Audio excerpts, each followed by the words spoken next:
பணம் சம்பாதிச்சிருப்பாங்க. அவங்ககிட்ட போய் இந்த இந்த விஷயத்துலலாம் நீங்கள் பண்ணக்கூடாது, இந்த மாதிரி சேர்த்த பணத்தெல்லாம் ஏழைக்கு கொடுத்துருங்க, இல்லை சம்மந்தப்பட்டவங்ககிட்ட கொடுத்துருங்க அப்படின்னு சொன்னோம்னா அவங்க கேட்பாங்களா? நிறைய பேர் இந்த பணத்தோடையே சேர்ந்து போய் நரகத்தில் விழுந்தாலும் விழுவேனே தவிர நான் யார்கிட்டையும் அதெல்லாம் திரும்ப கொடுக்க மாட்டேன் அப்படின்னு சொல்லிட்டு அந்த உலகத்தையே தான் பார்த்துக்கிட்டே இருப்பாங்க. இந்த லோத்தோட மனைவி போல சில நபர்களை விட்டு தேவன் விலகுன்னு சொல்லுவார், அதெல்லாம் விலக மாட்டாங்க.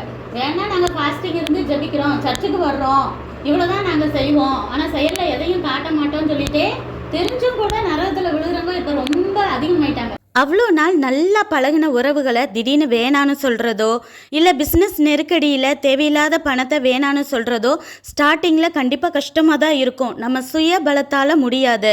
ஆனால் தேவன்கிட்ட ஒப்பு கொடுத்து ஜெபிக்கும் போது தேவனே நம்ம மனசுக்கு அந்த பலத்தை கொடுப்பாரு. நம்மளே அந்த உறவுகள்கிட்ட ஒரு எல்லையோட பழக கற்றுக் கொடுப்பாரு. பிஸ்னஸில் சில வருஷங்கள் பண பற்றாக்குறை இருக்கலாம், சில அவமானங்கள் இருக்கலாம்.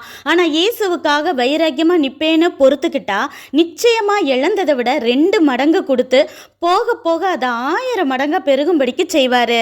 எல்லாத்தையும் விட இயேசுவை நித்திய ஜீவனை நம்ம இழக்கவே மாட்டோம். அவரை விடவா பெரிய சொத்து இந்த பூமியில் இருக்குது? யோசிங்க. மாம்ச சிந்தை மரணங்கிறத புரிஞ்சு இன்றைய மனம் திரும்புங்க.